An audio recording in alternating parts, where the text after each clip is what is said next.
You're listening to Masters Decoded podcast series. I'm your host and the chief decoder, Anis Merchant.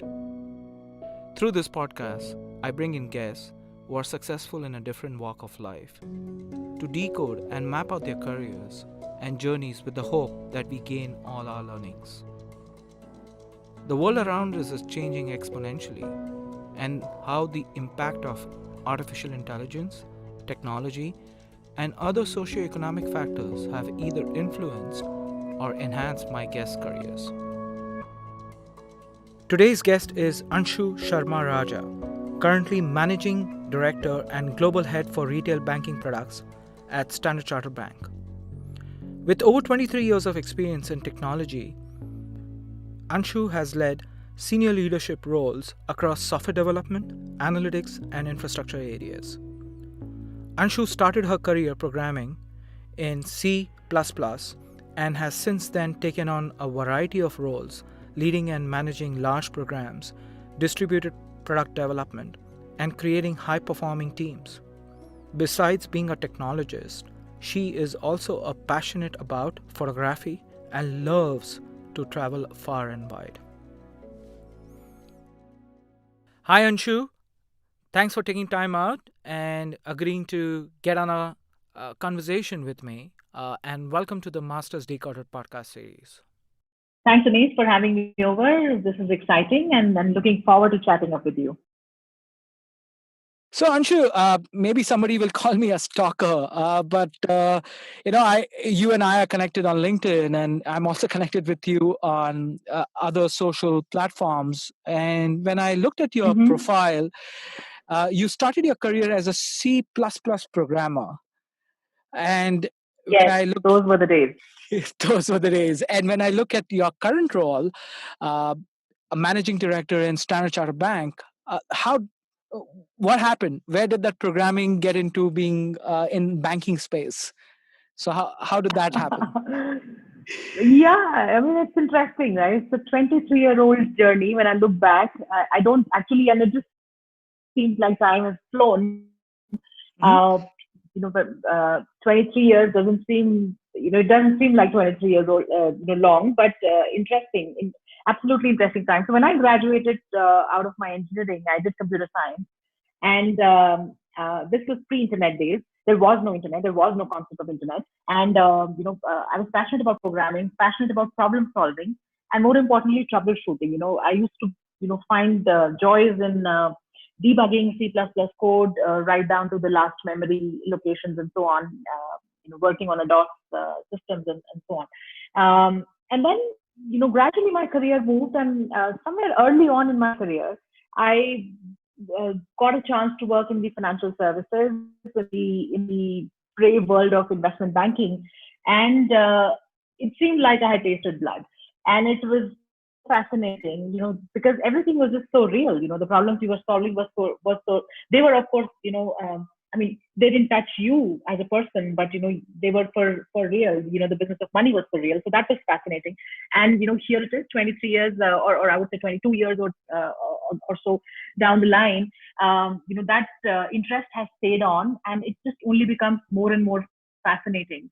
So today, I do is again, same thing, but in a very, very different manner, um, solving for financial related problems, if you will, in the digital world that we are now. So it's been truly transformational from those black DOS screens to today, the world of mobile, and everything is zero touch, sort of straight through. So it's been absolutely fascinating. There's so many tools, technologies that have kind of evolved, sunset at the same time. And today, as technology is in the hands of every single individual, rather than kind of being limited to those large data centers or large trading rooms. So, you spoke about this very interesting word that you had a big inclination towards debugging and trying to find a way to something. And I read one of your LinkedIn recommendations, somebody who recommended you, calling you as an ideator. Uh, do you call yourself as an ideator? Are you looked upon as somebody? So you were really stalking me. No, so it's interesting. Thanks, Denise. But yes, I'm not sure ideator, but yes, I'm a problem solver, and that's how I'd like to call myself as well. Sitting on the fence, or going to bed with an unsolved problem, I would just not get sleep. I would lose my sleep over that. I try to find ways of solving a problem and unblocking things, if I may say so. Technology, using technology, sometimes it's not just technology. You also have to simplify a lot of things that we how things are. We kind of overcomplicate a lot of things, so kind of delayer it and then simplify it, and then reach to the problem, and think of myself as a problem solver. And I guess even in life outside of work as well, that's the kind of person I am. So keeping that thread of stalking, don't hit me when we see each other, but I see you have this innate and amazing skills on photography. It's beautiful. Is it yours or is somebody else? But I do see you have Oh, some absolutely amazing, mine. but it's beautiful. And how did you catch up on that? And the reason why I'm talking about it, because actually, as part of my podcast, I spoken to my great friend Ronnie Sequeira, and you will see his podcast coming in soon while we are Hmm. recording this. And he is a top 10 photographer, and it's an amazing talk I did with him. And it's somewhere photography links up to your uh, personal interests as well. Have you ever It thought does. of taking that as a full-time job? Not really, not as a full-time job. So I've always been interested in photography as a child, and I must thank my father for letting me continue that as a passion. I also, back in school where I grew up in Delhi, our school had a photography club, and I was part of that. And we were given a one black and white roll back in the days, and I would really, really make sure that I do justice to that roll of 24, that we would again go back and process in school. So I think the whole process was very fascinating. But again, over time it grew as as something that I absolutely, absolutely love to do. It's more than a hobby to me. To me, it's honestly like meditation. And I believe that I have an eye for framing and composition, and I continue to learn. I look up to anybody and everybody that I can seek inspiration from. It's also inspired my 17-year-old son, who from the time he was 8 has been using a camera, and he's an amazing photographer himself. So yeah, we go on photography trips and walks and so on. So yes, photography to me is like meditation. And again, I think, and it hasn't come, that realization hasn't come, naturally. But I think in the last 10 years, at least, I've realized that it's so important to develop that third dimension for yourself. So one dimension being work, the second dimension being, home, the third dimension, stuff that you do for yourself. It kind of, just keeps you happy, keeps your inner self energized. So, that's what it does to me. So let's talk about your second dimension, and we'll come to the first dimension as we Mm-hmm. go through this, which is your home. And you did speak about your father Sure. really helping you and let you develop that skill of photography. And so, how does family or has family impacted your career? If you kind of look back 23 years across the Oh, journey. big time, big time. I think, what I am today is absolutely because of all the support that I have got, both from, my parents and extended family, and definitely from my husband and the children. So I grew up in a joint family in Delhi. I was the first girl to step out of Delhi and, for her study. So I moved to Bangalore for my engineering. This was in the 90s, and, it was not, I mean, the connectivity wasn't there, and all of that. Sometimes that now that I can, when I think about my times today and think that it must have been, as a parent, a very difficult decision for my parents to, send somebody out there, and you didn't have internet, you didn't have connectivity, phones were very, very expensive back then. So you didn't really, be connected just the way we are all connected today on WhatsApp and phones and FaceTime and all of that good stuff. So yeah, it started from there. They let me chase my dreams. I wanted to be a computer science engineer. I wanted to do computer science. Okay. They let me, go ahead and pursue that. And since then, there hasn't been a looking back. Of course, even at home front, you also realize that, particularly being a woman, you don't just don one role of, professional, but you also don multiple roles of, homemaker. Sometimes you're a mother, you're a wife, you're a daughter, you're a sister, you're a friend, and then you're a person, individual yourself. I have been able to, thanks to all the support that I have, but I have been able to, switch those hats sometimes multiple times within a day and weeks and months. Also, I think, one thing I would definitely like to say here is, another thing that I still remember when my first child was born and I was ready to go back to work after maternity. And I was looking at nannies and hiring nannies to take care of my son. And, the kind of money that was being asked, I thought that, that was, a little over the top. And that's what my father said, that, if you cut corners at this time, you would not be able to realize the potential you have. And so you need to, make sure that you hire the best for your child so that you can be at peace at work. And don't look at, saving those 1,000, 2,000, 3,000 rupees. So I think, that was one of the most valuable advice in terms of, and today, fast forward 18 years from that time, I have been, my career has been, successful in very many, terms. And I think a lot of that has to also do with that philosophy that I kind of, took on, from my father as he spoke to me. I still remember that day.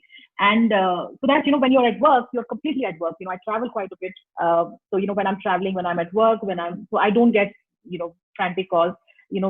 Thankfully, and knock on wood, our house help and, has kind of become a part of our family, has been there for, that many number of years with us. So that, I think those were some of the, support.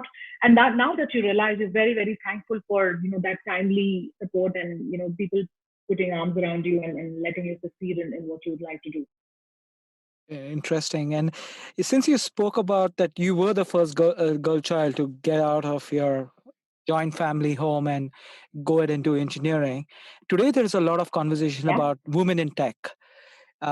And you chose to do engineering, and that also at that time, it was very rare and very scarce to have, women in engineering or girls in engineering colleges. So it was, yes. So yep. If you look back, is this women in tech, it already was there, and you are probably one of the example that women in tech can make a successful career. What difference do you see now and then? Is it the same, or do you see things have evolved? Oh, things have definitely evolved. I still remember, and again, I never looked at it as a challenge, but now that I look back, it was definitely challenging considering, what you have today. Of course, today there is the power of technology and connectivity. So, somebody away from home, you're in a different culture. I had never traveled down south, for example, in 1992, 1993. And so right from, dealing with the emotional adjustments and so on. And then you didn't have the opportunity. So there was only one phone call a week for about 2 to 3 minutes, to parents. There were 2 letters being exchanged every week. So I still have that stash of inland letters that, I wrote to my mother and she responded back. So I think, but those were very simple and joyful days. You only had one intention, to do well, and then, to get on with the next phase of your career. So it was quite exciting. There was no girls' hostel, for, attached to the college. So you had to go figure out, where you want, how you wanted to kind of, take care of your accommodation and stuff. Today, of course, things have changed quite a bit, and, really, really for the good as well. Of course, there's technology, connectivity, all of that stuff. So, not that takes away the emotional pangs, but, still kind of makes it easier, accessibility and everything. But at the same time, there are just so many different options. And of course, girls of today are a lot more confident as well. So I think, it's just been, and you see a lot more girls doing extremely well, taking up technology. The STEM courses, of course, India is one of the leaders where a lot of women are taking it. In fact, the Western world is where it is falling off the charts.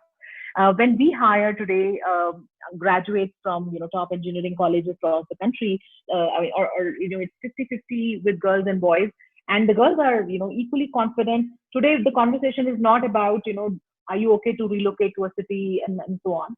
I think they're very energized, very charged, very, very confident.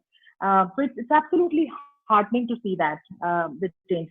But again, yes, back in the days, those were simple times. The competition was also a lot lesser. The exposure was a lot lesser. Of course, there was no internet. So who I mean, those are the people who have not seen what it means to be without internet. Cannot imagine how simple and beautiful life could have been as well. Where in the evenings you had a lot of time to yourself. So yeah, I mean, I think it's been fascinating, and I think I'm fortunate to see that part, and then to see the part today where of course, it's an information explosion happening on our fingertips. So, just building on this thread further, there's also a lot about diversity and inclusion. My fundamental Mm-hmm. perspective is it all starts from home, the diversity and inclusion. Yep. We often Mm-hmm. talk about the other gender needs to get included, and it's not just the other gender, a diversity in caste, backgrounds, personal choices need to be all included in. Regional, yeah, Yes. absolutely, Uh, but it absolutely. all needs to start at home. And I see a lot of that flavor of diversity at your home and the inclusion aspect also that there. So how do I'm kind of quizzing you. Do you see a relation in that which has also opened up your mind in the world today where you look at things? I do absolutely, Anis. I think not very many people can actually spot that relation, but I think when I look at it and when I've analyzed, there's definitely a relation. So again, having grown up in a joint family, there's already so much of diversity. If you live in a house with 27 other people, every single individual is different and diverse. And the concept of inclusion, nobody had to theoretically tell us, but the concept of inclusion that you got to get all these perspectives in any small or big decisions in the home was either socialized or it was never kind of taken on your behalf. And so those things, now that you can put them in a framework and call them diversity and inclusion, but those were the natural aspects. Also, I grew up in the part of Delhi which actually borders Old Delhi, Hmm. a place called Dareganj, and so just the diversity of people outside of your network was phenomenal as well. So for example, my grandfather would go to Jama Masjid and get his stock of palms from there, and so on. So I think just those nuances, those experiences. So it was never about, there was never any boundary created. It was always very very inclusive, and I think that has stayed on, and I think that has done wonders to my personality, the person that I have I grew up in my adult life. And then Hmm. second, of course, it kind of really, really helps at work as well, because at work, you're dealing with so many different people. It helps you understand their perspective a lot better. And, that's what we tell. And that's what, we are preaching these days, right? In terms of diversity and inclusion, to bring people's whole selves to work, whether from a gender perspective or a sexual orientation perspective or a regional perspective or a language perspective, to be respectful and allow them to bring their whole self to work. So yes, absolutely. I think diversity is important, but I think more important is inclusion. A lot of times, while we organizations kind of check the box against diversity, it kind of becomes a number tally on the leaderboard. But inclusion is more important. Do you have a seat at the table? Is your voice being heard? Are you being, is your opinion taken, and then does it matter? All sorts of things. So I think inclusion is. I would rate it a notch higher than diversity. Okay. So, changing the gear a little bit and kind of focusing on career now, and you did speak a lot Mm-hmm. about work. So, and kind of dialing back to that, you spoke of one thing, you found your drug in financial industry or the so-called investment banking. Yes.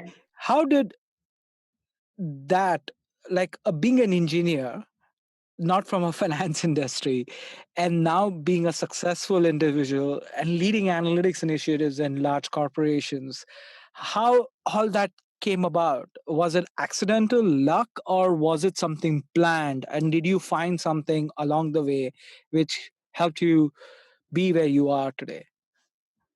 Did I have a blueprint? Absolutely not. So let me just dial back a bit and tell you that I grew up to be a very happy-go-lucky person till at least until class 12. Okay. I was interested in Why studies, do you think? interested in learning. Why do you think it was it only till class 12? I can still hear it on this this conversation. You're still happy-go-lucky, so I think that still continues. Yeah. Sure, I'm definitely happy-go-lucky even today. Yeah. But I think back then, it was, the ambition levels were perhaps near zero. Mm-hmm. Yes, but like, don't get me wrong. Being financially independent was an absolute must.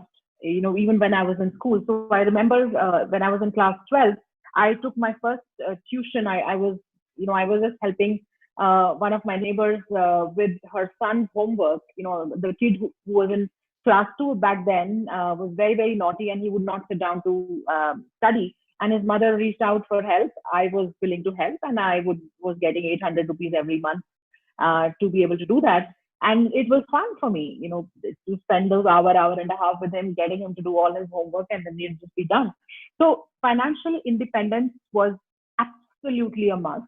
And I must say that, all the women in my family, whether it was my mother, my aunt, were all teachers and were all, working. So I think, that also, now that I look back, I realize that, having a role model is so important. And to your earlier point, it all starts from home.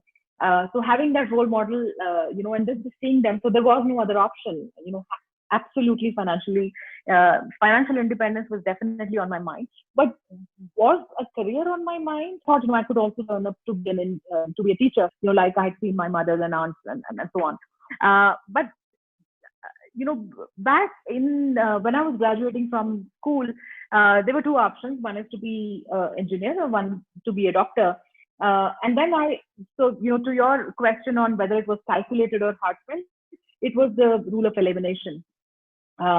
Medicine was at least 8 to 9 years study. Then I said, okay, engineer 4 years, yes. But in that, I was very conscious that yes, if I wanted to, aim for computer science. And that's what that's when I got, my mission and said, got to do it. And then once I got in, then of course, then I think that once I got into engineering, I realized that, that's when the ambition kind of, started creeping. And today I realize the person that I am, I'm quite ambitious actually.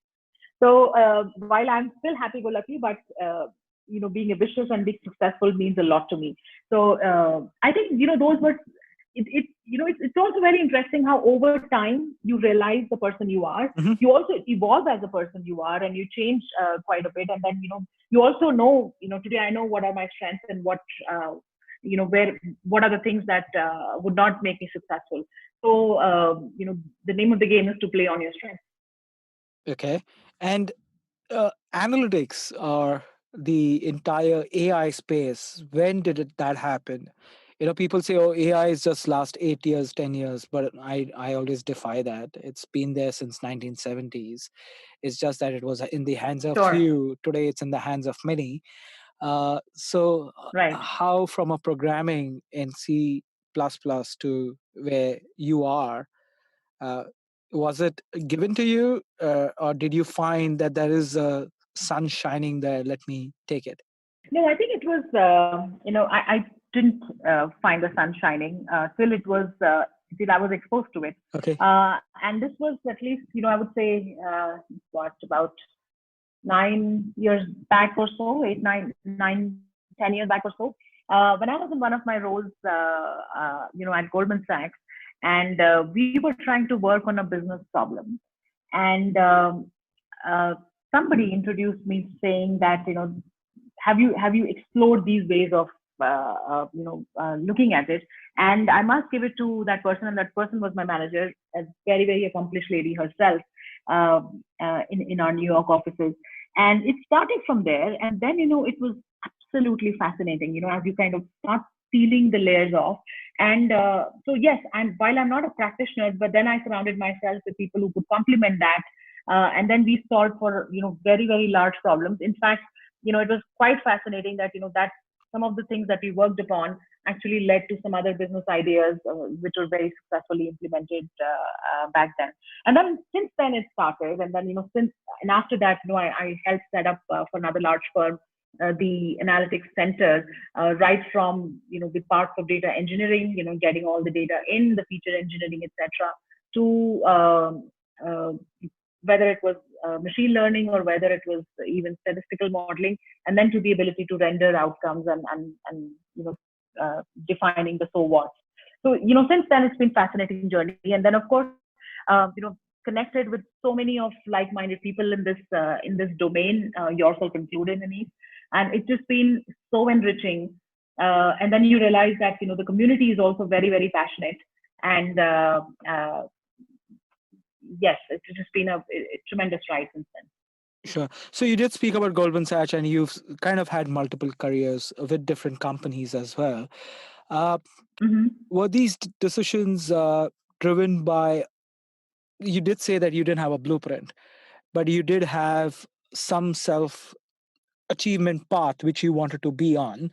So these decisions, were they calculated, or were they mere luck, which kind of came upon you as an opportunities, and you kind of thought about it and latched onto it? I would say a mix of both. Okay. I'm a person who likes to do things more with her heart, and less with this calculations, if you will. But now that I look back, I think anybody's career typically is divided into three parts. The first phase is the first 8 to 10 years when you're like a sponge, and I was like that. So I was, and so I'm very thankful that I kind of got an early start in this industry, where now it's interesting and it's a little bit spooky when I watch the movies like Big Short and so on, because that was the time I was working in Wall Street, writing code for the software that would trade the mortgage-backed securities, which was touted to be $1 trillion market and so on, which eventually led to the meltdown many years later. But but I think for me, a couple of things are important. One is to enjoy the ride. Second, very, very important to really enjoy the people that I'm working with, and also giving back. I cannot be a average performer, if you will. I really need to be excited about it, and I understand that not every day you got to be exciting. As long as the 70% of the time is you're always excited, and 30%, of course, you realize that there would be some days where you got to do the grunt work, which is fine.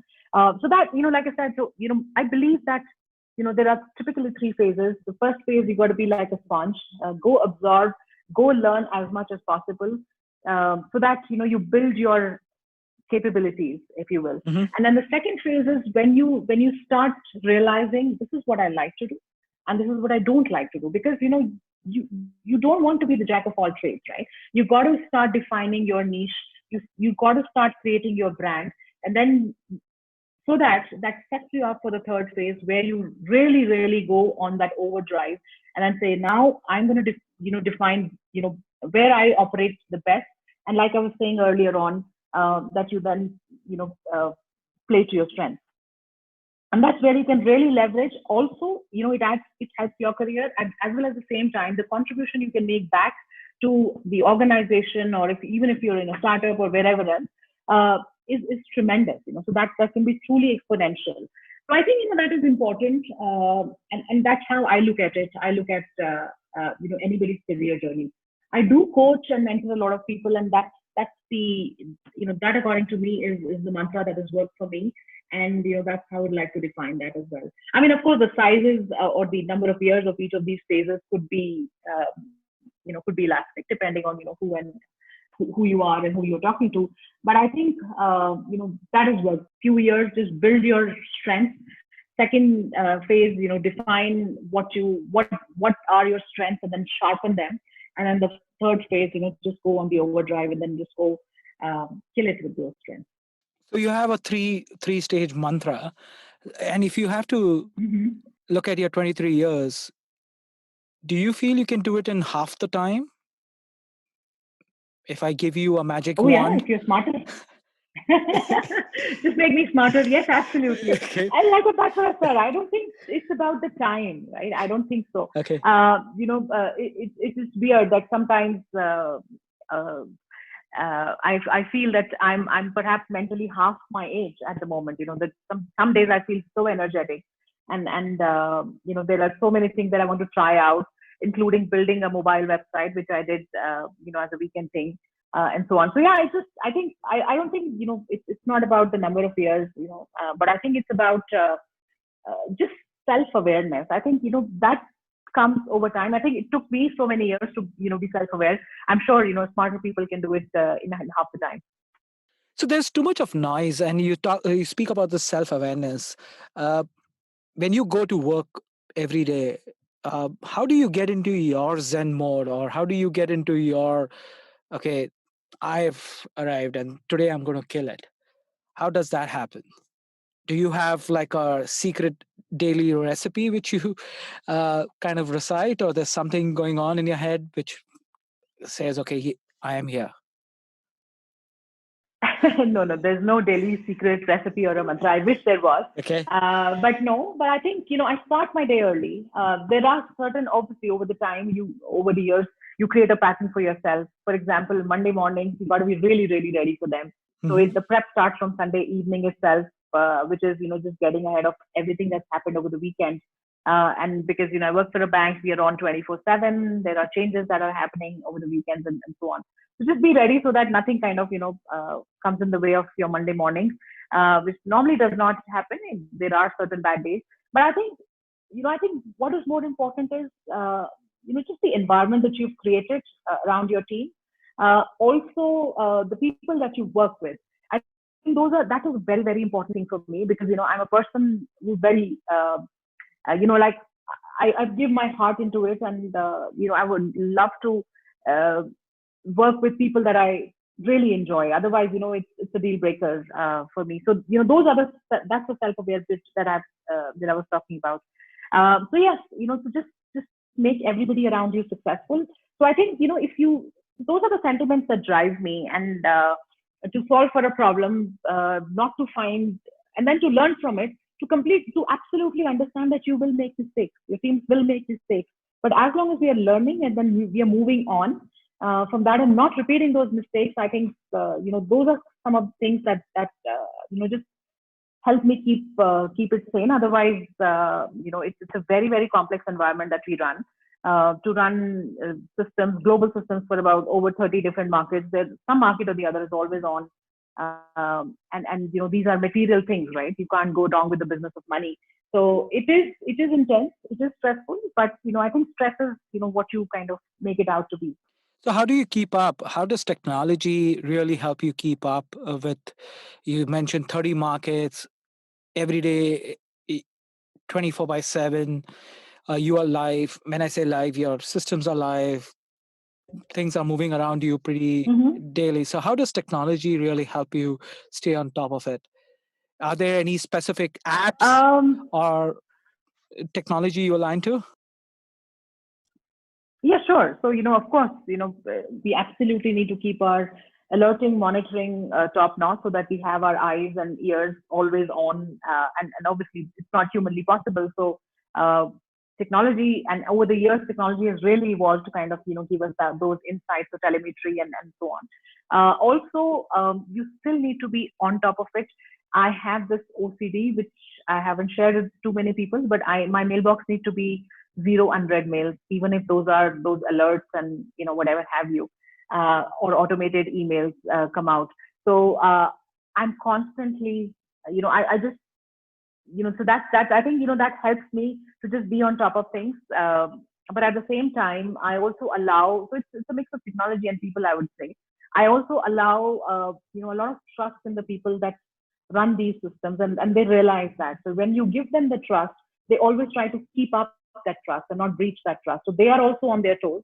So it's not about command and control as much as but it is always about building that sphere of trust, so that they know that we are all watching out for each other. So whether it is managing upwards, or even managing the team that works for me, it is about creating that sphere of trust. So definitely technology in terms of modern day tools, but also mobiles have I'm a power user of that that technology, if you will. Okay. So yes, absolutely. And then I think my philosophy is also, when something is going wrong or I realize, I reach out for help. I have realized it over the years. Earlier, I used to try to be that superhero, super person, but you realize over time that that was not the right thing. You've learned it and you've corrected yourself. That you can't solve for everything, and you need to be in a large organization, in a multinational organization, in a multicultural, multi-geographical organization. It's only collaboration that will take you forward, because you don't, first of all, you don't control all the systems, and even if you did, you would not be able to know every single detail of it.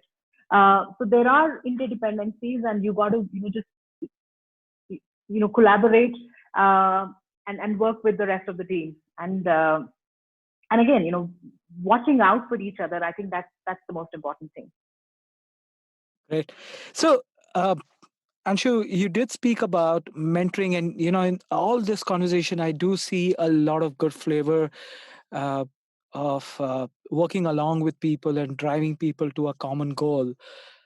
That's an amazing skill set, and as a leader, that's an amazing quality to have. So, you are at your home itself. You have a millennial, as that generation is called, and you are breeding a lot of millennials at work as well. So how do you what you've been through, like you said, there was no internet, you were exchanging information with your family through handwritten letters.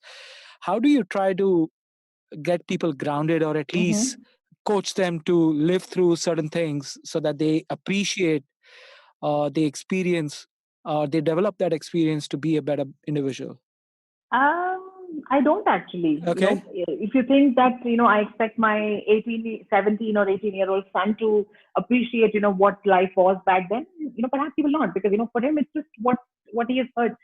People appreciate things when they experience it. I think experience speaks a lot more than, just reading and writing and or listening about it.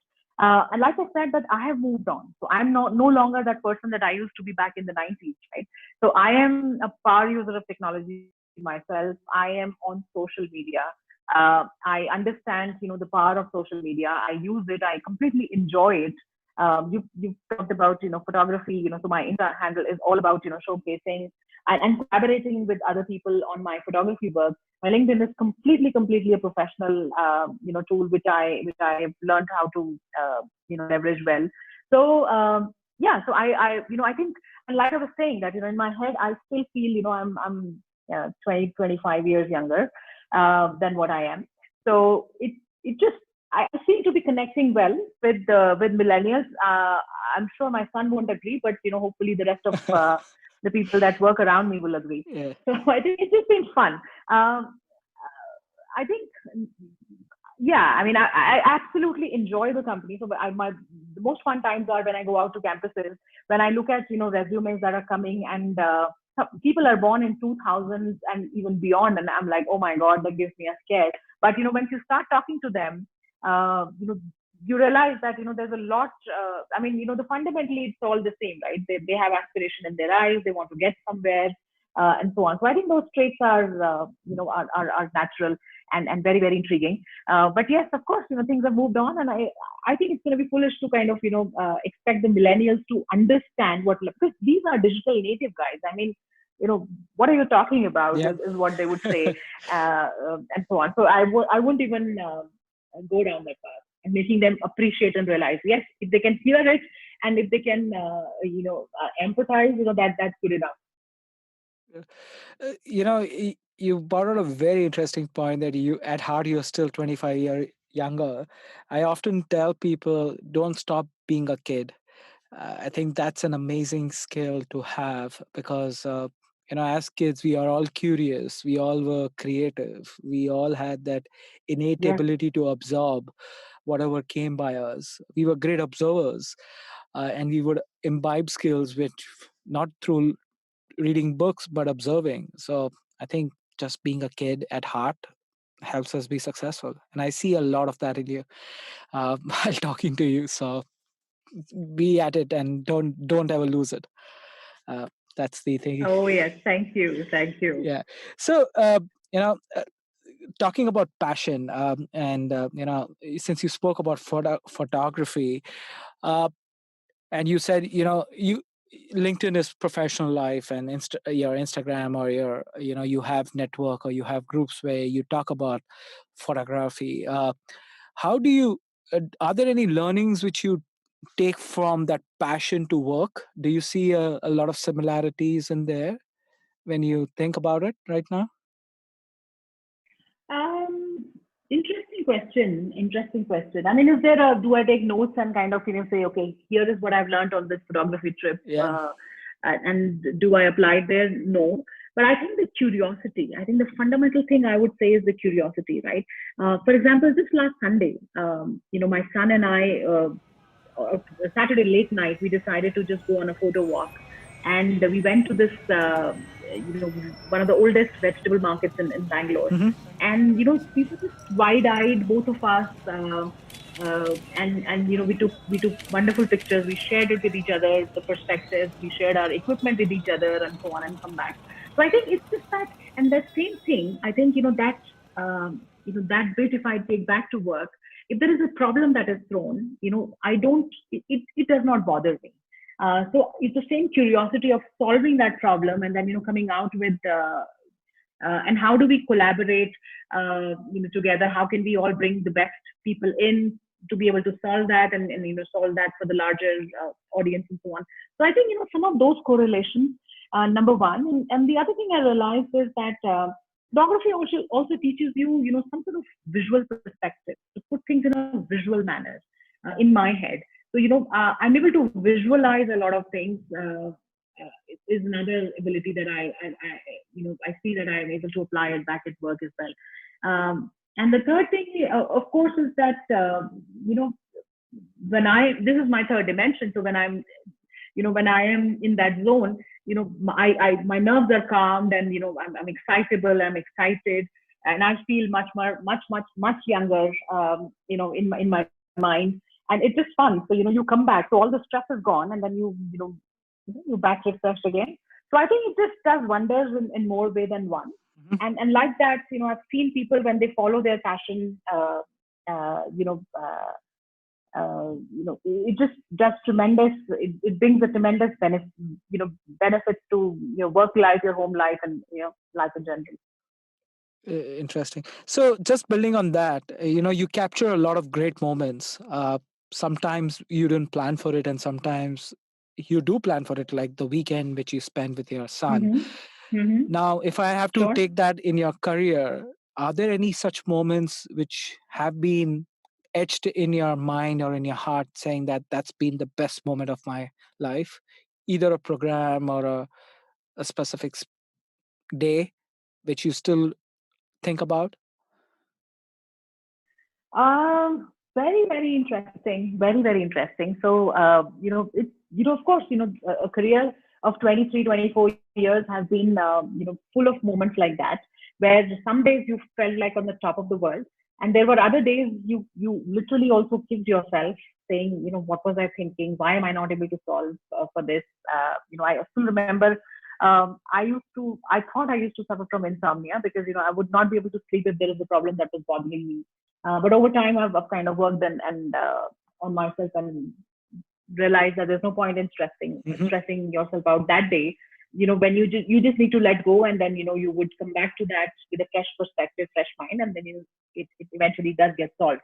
But I think if I have to talk about, uh, I would quote two such moments where there was a lot more to learn, one was at the time when I was at Goldman Sachs, and we were working on a program where it was a program that was we sitting in Bangalore. We had to do a lot of things with our Asia team Hmm. and also with our Australia team, and we were integrating that entire entity back into the network. So it was a core technical changes that we had to do, and I was program managing it. So there were about 11 teams that were working on it, and we had delayed that or deferred that rather for 3 different weekends because of various other things. And the final weekend that we finally locked down with everything to be done, there were about 57 people on that Saturday and Sunday available to do that and test that. Uh, I had already planned to go to Coorg with family and friends, and there was my manager, again, a gentleman that I really, really look up to as my mentor as well. And he insisted that I should just go ahead, because we had done multiple times, planning, we have run through everything that, and then of course there are experts available. But I just couldn't go. I just couldn't go. And I told my husband and family and children, that I wouldn't be able to go till this is done. And then I came into work. Because we were working with Australia, we were starting at about 6 in the morning to get this done. And the intent was to get it done by 10 o'clock, 11 o'clock, and then you're done. And then we would do that. 4 a.m. when I woke up, there was already an email from my manager to the entire team saying, the best and the brightest stars, on this project, etc., etc. So it was very, very inspiring. Immediately, you would, I got dressed, got ready, and then drove to office to see that there was a huge breakfast laid out for everybody, so that you come in, so you don't just start working, you kind of, grab a bite, have a cup of tea, and then everybody is upbeat and chirpy. That taught me a lot of things that day. That, how do you energize and how do you motivate people? Mm-hmm. And then, when we were done, of course, things did go wrong in that day and we fixed it and so on. So, it got delayed. I guess we were finally done by 2 p.m. something. And then we were done, my manager came and thanked me that, I stayed back and he really appreciated that. And not just that day. From then on, every single time that I went for my performance review with him, he would remember that and just mention that to me. So I think, so that's what I'm saying. That to me is inspirational leadership. You would want to make that leader successful every single time you work with them, or directly or indirectly. So I think I can never forget that. There were a lot of unsaid or untold lessons for me that day about how to lead people and how to get the best out of them without really command and control. And my philosophy is definitely not command and control. That I cannot be successful in in an environment such as that, and I would never create an environment such as that. So that is one day that is absolutely etched in my memory.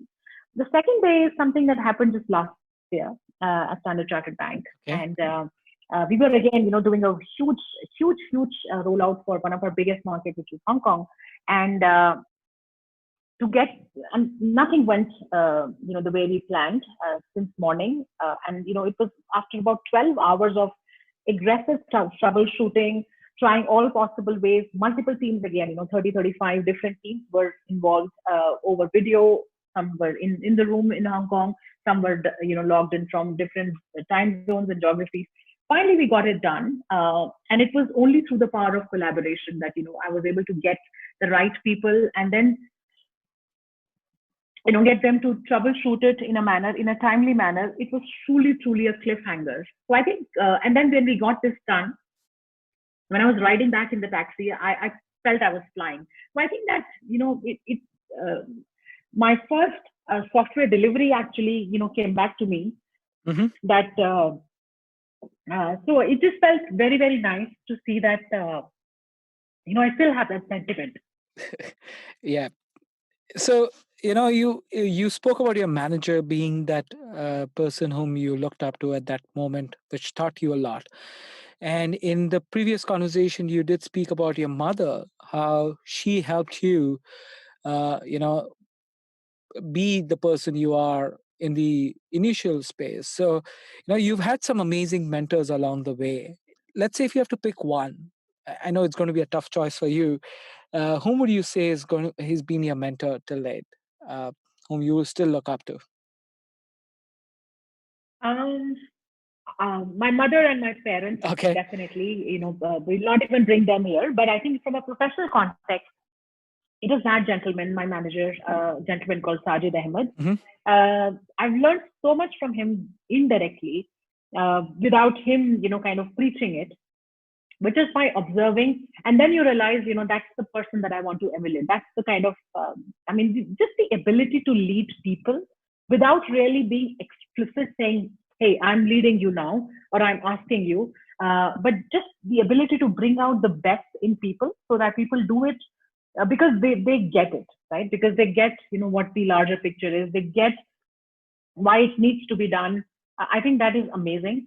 And, I felt that, and he was able to elicit that in me and so many others without really being direct about it, or without really being directive, in his style. So I think, to me, he is, and of course, he's a very good friend. He's a sounding board as well. But, back then it started, and he gave me so many reasons to kind of, learn and look up to him. I've absolutely learned a lot, and I continue to learn.